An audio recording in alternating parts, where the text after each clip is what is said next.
தூத்துக்குடி மாவட்டம் ஸ்ரீவைகுண்டம் வட்டாட்சியர் அலுவலகத்தில் இருந்து வாக்குப்பதிவு மையங்களுக்கு கொண்டு செல்வதற்காக வாக்குப்பதிவு இயந்திரங்கள் ஏற்றப்பட்ட லாரிக்கு சூடம் ஏற்றி தேங்காய், பூசணிக்காய் உடைத்து பூஜைகள் செய்து வழி அனுப்பி வைக்கப்பட்டது. இதுகுறித்த கூடுதல் தகவல்களை எமது செய்தியாளர் சுடலைமணி வழங்க கேட்கலாம். வணக்கம் சுடலைமணி, விவரங்கள். நிச்சயமா சுபா, நாளைய தினம் மக்களவை தேர்தல் தமிழகம் முழுவதும் நடைபெற உள்ள நிலையில் அதற்கான பணிகள் என்பது நடைபெற்று வருகிறது. குறிப்பாக இந்த வாக்குப்பதிவு மிஷின்கள், இவிஎம் மிஷின்களை அனுப்புவதற்கான பணி என்பது தற்போது நடந்து வருகிறது. நாம் தற்போது இந்த பார்த்துக் கொண்டிருக்கும் காட்சி என்பது தூத்துக்குடி மாவட்டம் ஸ்ரீவைகுண்டம் வட்டாட்சியர் அலுவலகத்தில் இருந்து அனைத்து பகுதிகளுக்கும், அதாவது 21 மண்டலத்திற்கு உட்பட்ட 265 பூத்துகளுக்கு தற்போது இந்த வாக்குப்பதிவு இவிஎம் மிஷின்கள் அனுப்பும் பணி என்பது தீவிரமாக நடந்து வருகிறது.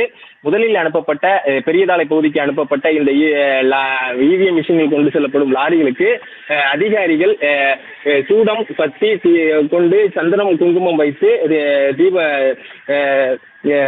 வழிபாடு செய்தனர். அதைத் தொடர்ந்து தேங்காய் உடைத்து, பூசணிக்காய் உடைத்து இந்த வாகனத்தை அந்த அதிகாரிகள் என்பது வழி அனுப்பி வைத்தனர்.